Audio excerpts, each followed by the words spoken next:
The 17th century philosopher René Descartes wrote that good sense is the most evenly distributed commodity in the world.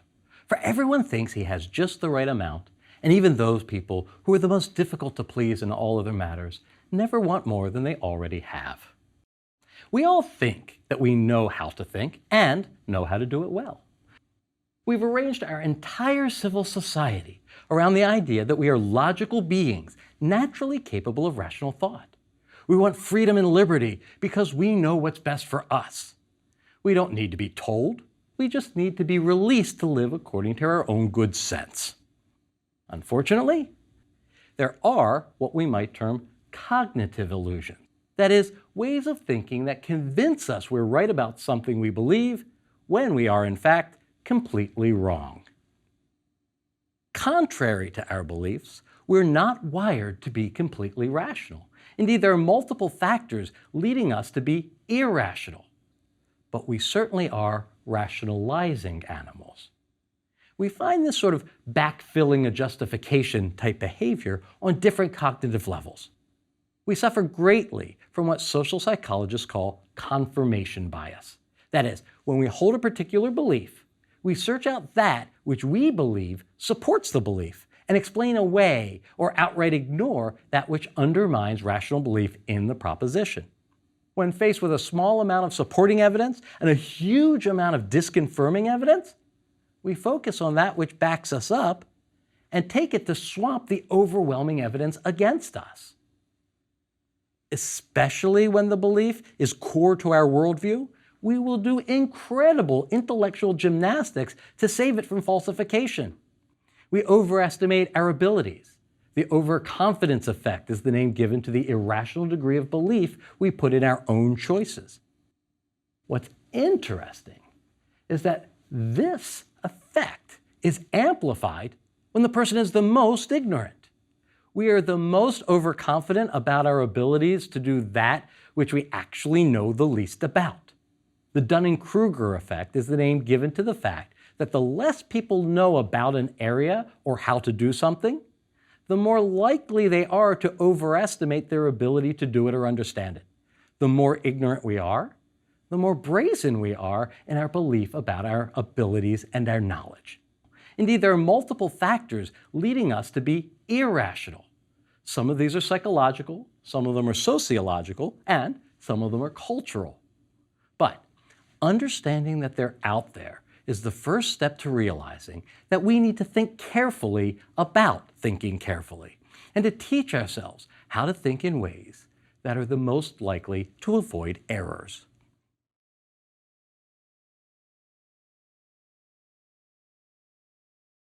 Argumentation is something that we engage in all the time.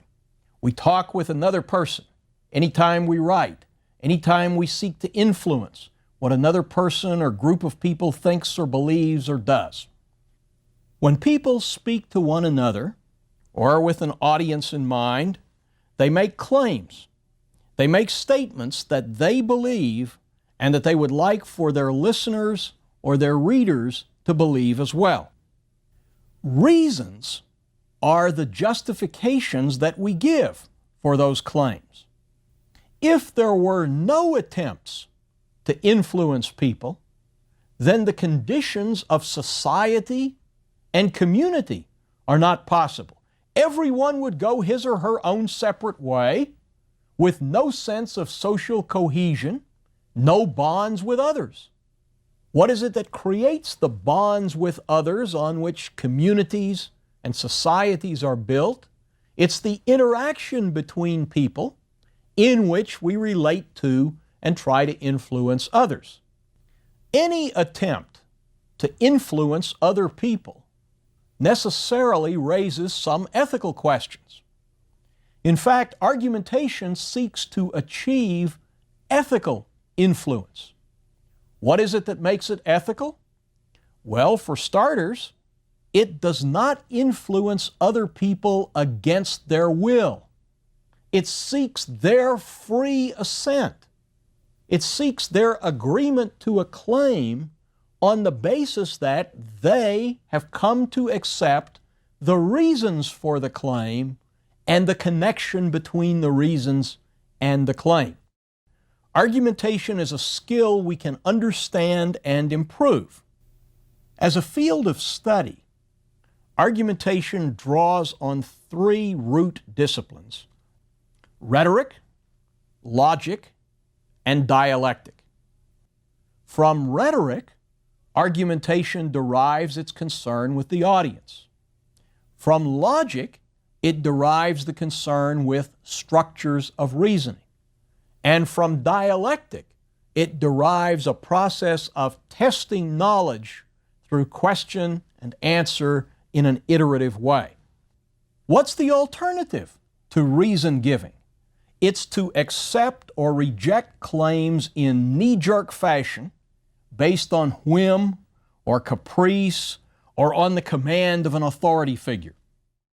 Skillful argumentation, indeed, is an imperiled activity. In June of 2005, an op-ed editorial in the New York Times suggested that argumentation may be a lost art. It said people increasingly interact only with those who already agree with them. Differences of opinion are treated as unbridgeable, and the result is to weaken opportunities for compromise, deliberation, and mutual understanding. Arguments depend at a very basic level on common frames of reference. And if we have a situation in which there is such disparity in the frame of reference that there's nothing in common, there's nothing really for argument to do about that. Well, understanding and practicing argumentation is the antidote to these destructive behaviors. The difference between arguments that are productive, arguments in which people give claims, make claims, give reasons, exchange reasons, the difference between arguments that are productive and arguments that are not, that invoke all these negative stereotypes of bickering and quarreling, the difference between them often is the understanding of the principles that underlie this common human activity.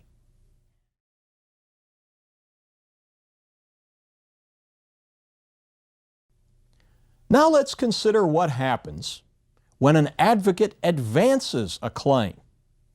And in the process, we'll identify the other parts of an argument, the other building blocks in addition to the claim. An advocate makes a claim. We can imagine a very simple diagram, a box with the word claim in it. And that's all there is, because that claim may be immediately accepted.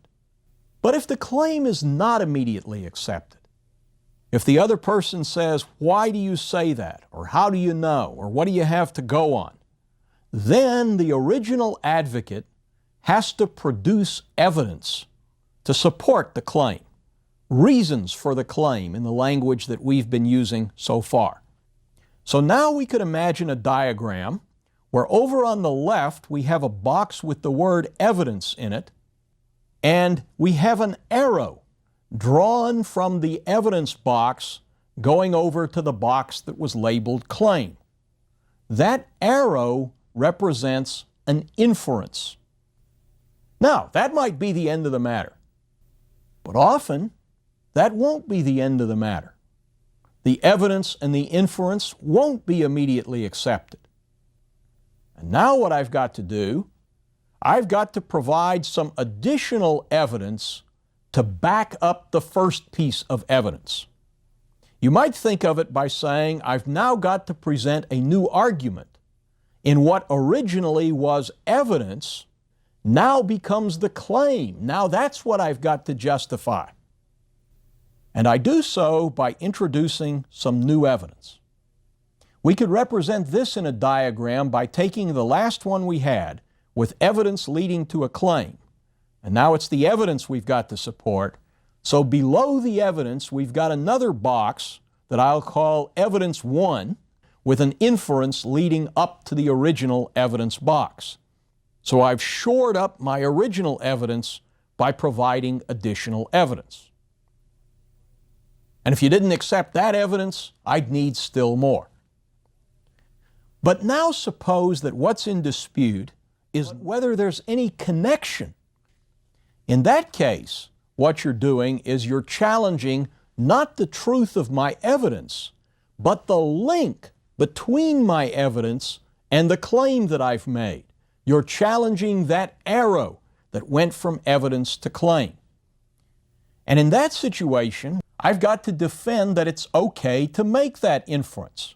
I've got to defend that we can travel along that arrow from evidence to claim.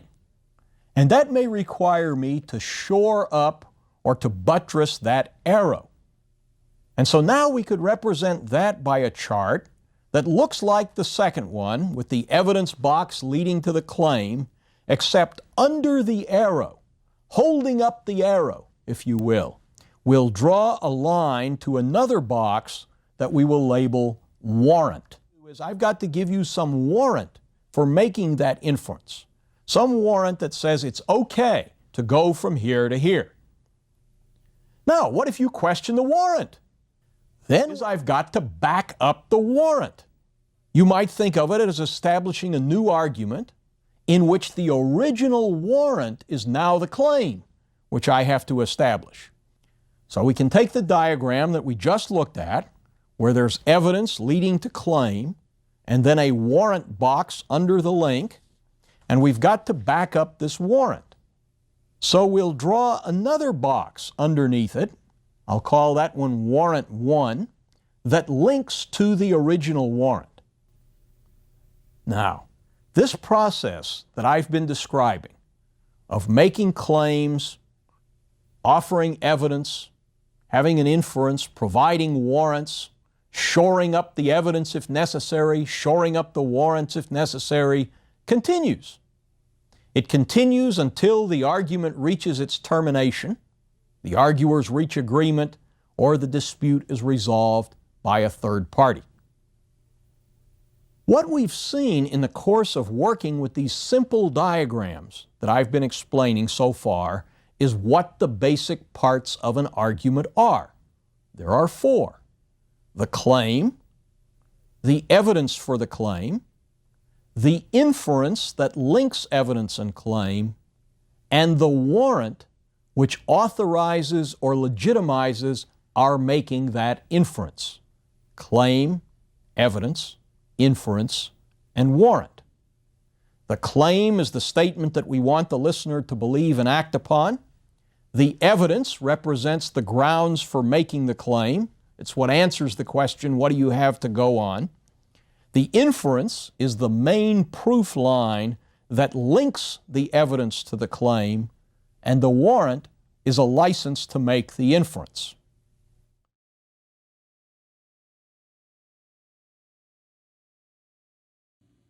To evaluate arguments, we use 2 criteria, validity and well-groundedness. An argument is valid if and only if the conclusion follows from them. Validity does not concern the content of the premises. All we're looking at is whether the premises, if true, would lead you to the conclusion. Validity is not about the content of the argument, but about the form of the argument.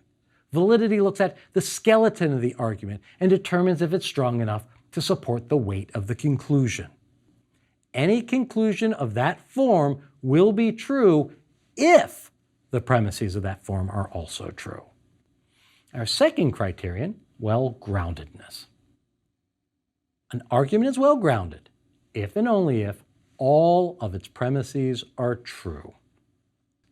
Maybe the conclusion's true, maybe the conclusion's false, but what's important for us in looking at the well-groundedness of an argument is just the truth or falsity of the premises. An argument that satisfies both of our criteria, that's both valid and well-grounded, that's what we call sound. A sound argument gives us good reason to believe its conclusion. What we want are sound arguments.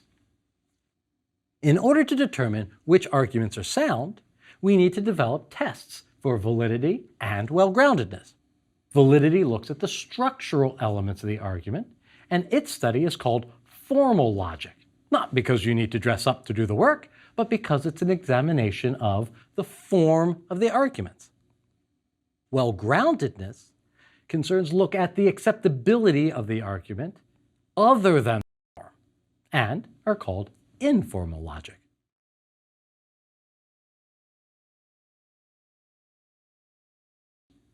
We're going to look in ways in which arguments can go wrong.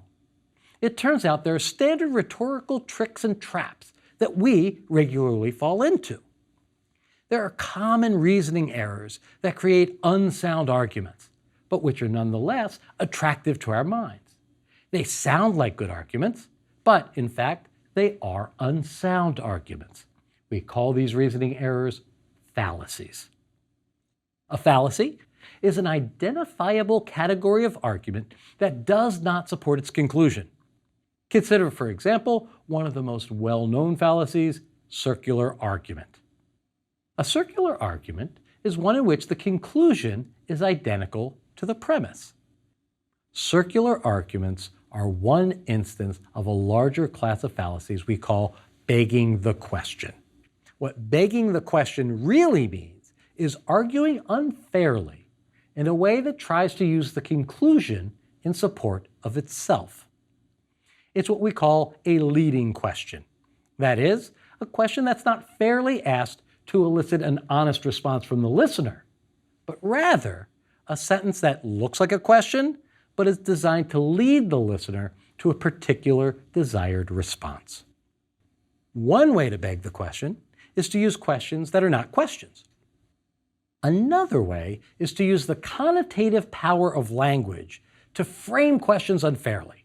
Now, words have both denotation, that is, they pick out certain things, and they have connotation, that is, they lend an emotional weight to those things. They lead the listener towards one side of the debate or the other, not with rational argumentation, but just with the connotative power of the language used. The words are chosen because of their ability to sway the listener. Our next fallacy is called equivocation. The basis of this fallacy is ambiguity. Words can mean more than one thing. The fallacy of equivocation occurs when we change the meaning of a word in the middle of an argument. We now have three fallacies that we can spot: circular arguments, begging the question, and equivocation. The final one for this lecture is distinction without a difference. A distinction is a linguistic separation of two concepts that are different.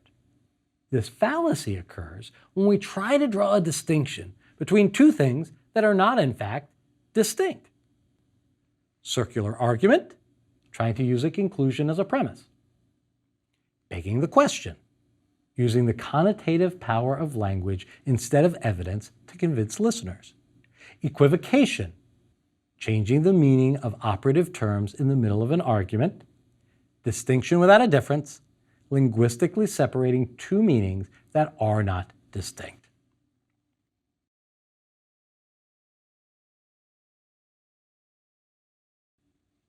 When we want to know something we don't know, it's perfectly rational to ask someone who does. We call this an appeal to authority, and arguing from authority is a legitimate means of reasoning. We do it all the time, and we should. If you're sick, do you see your doctor or call your Uncle Murray the dry cleaner? Hopefully it's your physician you seek out because he or she is the expert you need. By being credentialed, you know your doctor has successfully completed a course of study at an accredited medical school, and he or she has been gaining experience in the years since by treating other patients, a number of whom have probably had what you have, and your doctor has seen the success of courses of treatment with them. Your doctor is an authority on your health, and we have confidence that if he or she realizes that with respect to your particular illness, he or she is not an expert, then you will be referred to a specialist who is. What makes someone a legitimate authority? Someone whose answer to a question we would have good reason to believe. Now, there are three requirements. First, may seem utterly trivial, but it's crucial. The purported authority must have actual physical presence in the material world. The authority must exist. Of course, actual existence in the material world is a pretty low bar. Surely we need additional standards to be an authority. So step 2 is to make sure that the person cited as an authority is in fact an expert. That is, someone we have good reason to believe would know the correct answer to the relevant question.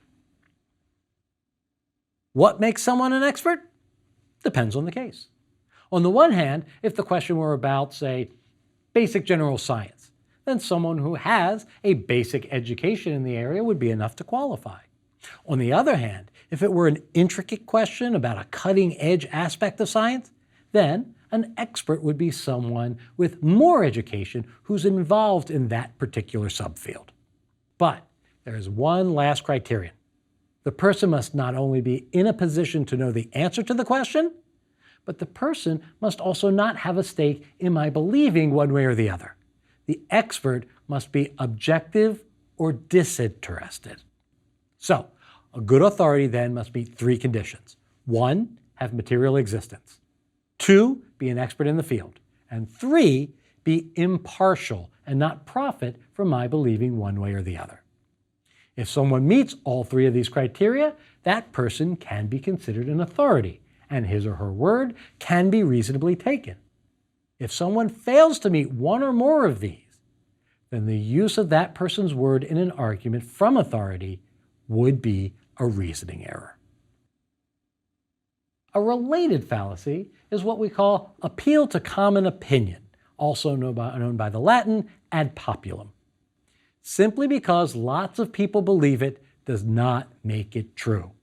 This does not mean that it's always rational to reject common opinion. There may be reasons given why everyone else thinks so. Some of these may be good, but others are not, despite the fact that they're often cited. One of these problematic justifications is what we call an appeal to tradition. Some traditions are good, some traditions are not. The good ones should be kept, not because they're traditions, but because they're good. If a belief or belief system or way of doing things has been honed and crafted over generations, there may be good reason to keep doing something that certain way. We learn from mistakes, both our own and those of others. And it's certainly true that being an apprentice to someone with much more experience can be a wonderful way of learning. That's the argument from authority that we've just spoken of. But it requires evidence that the way we have been doing it is the right way, or the thing we've always believed is, in fact, true. An interesting version we find uses an appeal to other people's traditions. These are matters that may or may not be true and for which we need independent evidence. Merely appealing to tradition is not sufficient. In the same way that looking backward in time does not give us legitimate warrant for rational belief, neither does looking forward. The converse of the fallacy of appeal to tradition is the fallacy of novelty. Just because something is the latest does not necessarily make it the greatest. There is a reason why we say new and improved. Just because it's new does not entail that it is improved. We've looked at 4 different reasoning errors so far. Right? Faulty authority is the error in which we give an argument from authority, but do so using a flawed authority. Appeal to common opinion is where we argue that something is true because it's widely believed. Appeal to tradition is to claim that a proposition is true because we have long thought it to be. And the fallacy of novelty is the error wherein we assert that something being new is evidence that it is true or better than what came before it. Let's look at one more. This one is like faulty authority in that it's a flawed version of a good form of reasoning. Now, arguing by analogy, perfectly fine way to arrive at reasonable beliefs. The fallacy of faulty analogy occurs when we argue by analogy using a flawed analogy, where the system and the analog are not alike in the ways used to draw the inference. So, successful analogies, they'll involve structural similarities between the two systems. An analogy can go wrong if that structural similarity is missing. The analogy is one in which the similarities cited are not related to the property we're drawing an inference upon. It's not unlike what some political candidates will do in citing business experience as a central reason to suppose them competent for public office. In both cases, they would hold a position of authority in an organization, but the goal of running a business is to defeat competition in a marketplace and create monetary profits for only your shareholders. By contrast, the goal in politics is to create laws in a way that brings more than monetary benefit to all of society. These are radically different tasks, and one cannot infer competence in one from success in the other. The analogy between the two does not hold because the structures of the two do not share the requisite commonalities.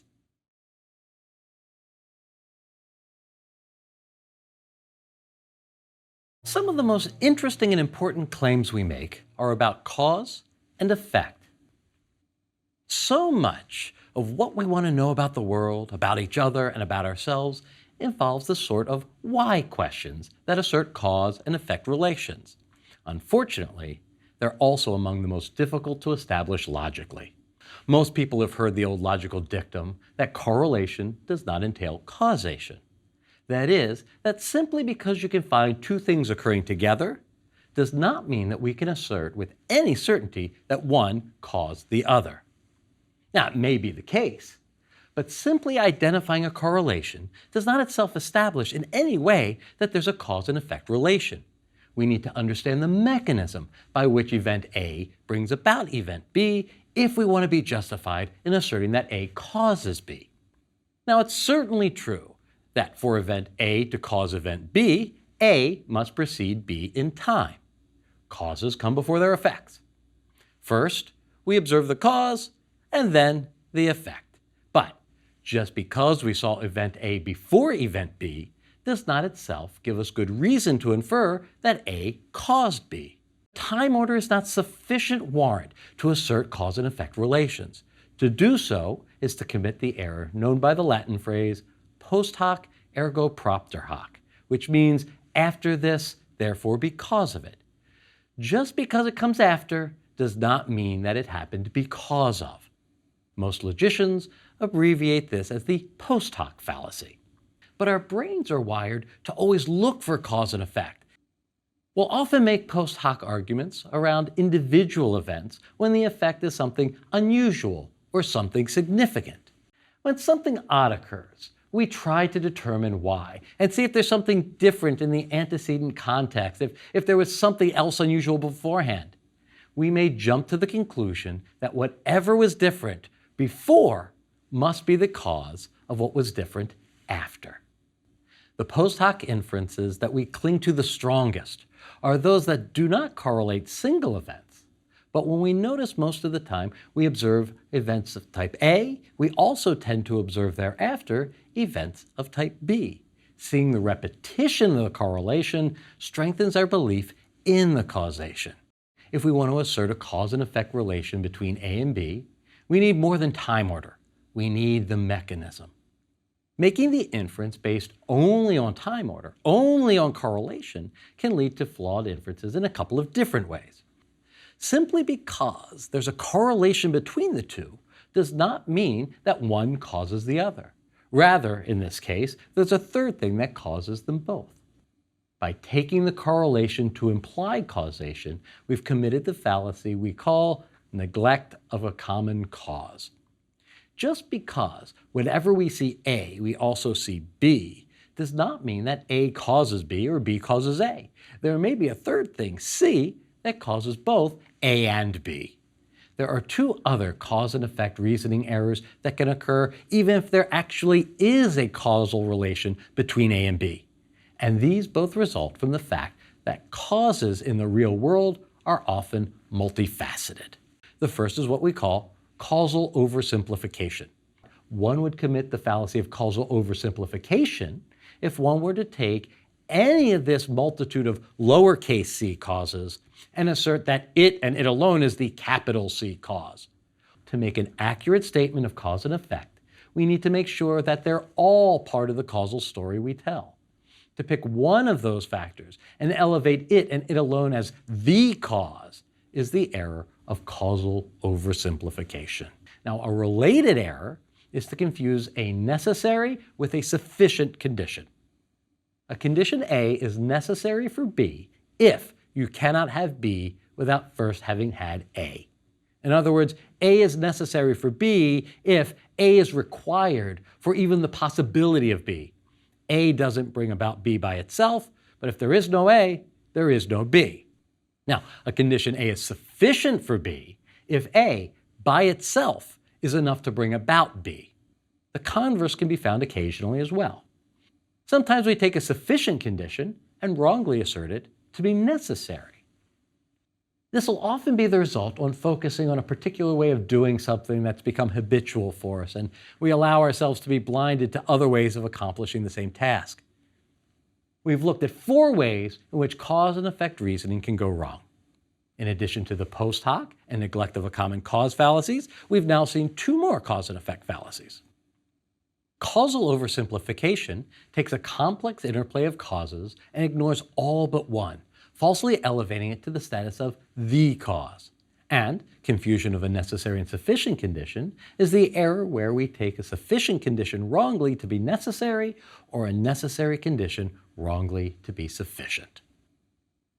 Our last causal fallacy is perhaps the most famous, the slippery slope fallacy. Now, there's no doubt that there are causal chains. That is, an event A causes B, but then the effect B becomes the cause of C, which in turn causes D. We can have causally related chains of events. This is what leads to an alternate name one will sometimes see for the slippery slope fallacy, the domino fallacy, which refers to the tipping of dominoes. They're arranged until the first one goes, and then it hits the second, which hits the third, and next thing you know, off they go. While such chains of cause and effect relations exist, the fallacy is where one asserts the existence of such a chain without giving full causal arguments for each and every step in the chain. As we've seen, arguing for cause and effect relations is tricky. We need to show that the underlying mechanism at work and in the complex world of intervening causes, often A would bring about B, all other things being equal. But when rubber meets road, not everything is always equal. So, we've got 5 new fallacies we discussed in this lecture having to do with cause and effect claims. The first is post hoc ergo propter hoc. Before the thing, therefore because of it. It asserts that cause and effect based on nothing but time order. We have neglect of a common cause, which, just as the name implies, is where we assert that because we see A and B together, that one must cause the other and ignore the possibility that there's a third factor, C, which causes both A and B. We looked at causal oversimplification, wherein we ignore a web of causes and focus in on one single causal element and elevate it to the status of the cause. We saw there's a difference between necessary and sufficient conditions, and that to confuse them leads to error. Finally, we saw the slippery slope fallacy, in which an entire chain of cause and effect relations is posited without being justified.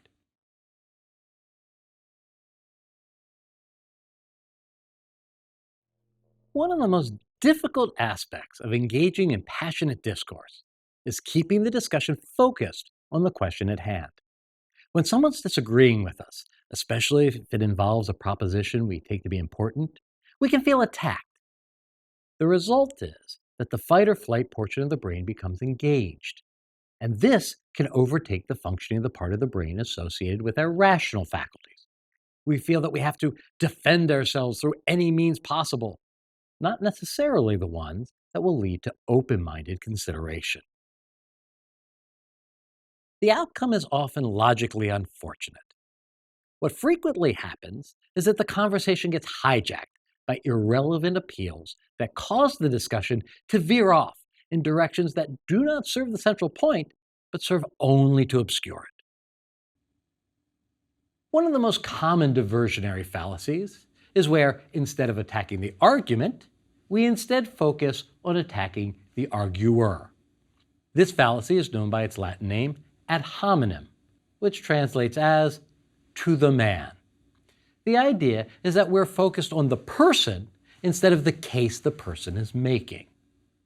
Arguments stand or fall on their own merits. Whose mouth it comes out of is irrelevant. The argument is valid because of its logical structure and well-grounded because of the truth of its premises. The identity, background, or motivation of the speaker has nothing to do with the satisfaction of either criterion. To try to claim otherwise, to argue that we should not accept or even consider the argument because of the source of the argument, is to commit an ad hominem fallacy. Ad hominem attacks tend to come in three general categories. First is the "you're a jerk" version. The second version is a form of guilt by association, where we discount an argument not for objective reasons, but because the person offering it belongs to some identifiable group. A common variation of this kind is to point out that the speaker is not among those who follow the advice the speaker is giving. Known by its Latin name tu quoque, the "but you do it too" objection is just an illegitimate ad hominem attack. The third class of ad hominem attacks is where we focus on the motivations of the speaker. But the argument stands or falls on its own merits, regardless of who, where, when, or why the argument is made. Another diversionary tactic that we must be on guard against is what we call attacking a straw man. Now, the name comes from the fact that it's easier to beat the stuffing out of a scarecrow than it is to take on an actual human being. It's a metaphor for arguments that do not address the actual argument made, but rather a weaker, easier to refute version. There are two main varieties. One version is to alter the scope of the premises offered, making them broader or narrower than the ones that were offered. The hint that this is what you're hearing is the phrase, "Oh, so what you're saying is?" The other kind of straw man argument is more radical. It's where the interlocutor replaces all of the premises wholesale. When you hear the phrase, "the real reason," you're likely looking at a straw man argument. Why would someone say, "the real reason"? Because what they're doing is replacing the original reasons, that is, the premises, with new premises. And odds are, these new premises are going to be a whole lot easier to undermine. But in undermining them, the interlocutor has done nothing with regard to the soundness of the original argument, since the original argument is gone. The final fallacy in this discussion is what we call a red herring, where attacking a straw man is the error wherein we replace the premises of an offered argument. Red herring is where we change the conclusion. The name comes from fox hunting, where people on horses chase dogs who chase a fox. Dogs have very keen senses of smell. So the idea is to take something so strong smelling that it hides the fox's scent. And what's stronger smelling than fish? So a herring would be baked until red and then dragged in front of the dogs in order to pull the dog's attention away from the fox to something on the side. That's the metaphor, something that distracts us to a side issue away from that which we were initially pursuing. But notice how radical this is. When we replace the premises with those that are easier to attack, but maintain the conclusion, we're still talking about the same thing, only talking about it differently. But when we change the conclusion, we're completely changing the topic of conversation. That is a red herring, the ultimate in argumentative diversion. So, we have three new fallacies to think about. Ad hominem is where we try to undermine the belief in the soundness of an argument by ignoring the argument and instead attacking the attacker. We looked at attacking a straw man, which is a violation of the logician's principle of charity, by which, when we evaluate an argument, we must assess the soundness of the strongest possible version. Finally, we looked at red herrings, where we take an argument and respond to it by moving the conversation to a completely new topic. Argumentation requires human beings, and one of the most difficult things to do when engaged in spirited debate with human beings is to keep the discussion focused on that which actually does give us good reason to believe something. We have to make sure we're on our guard at all times to avoid committing and getting sidetracked by these diversionary fallacies.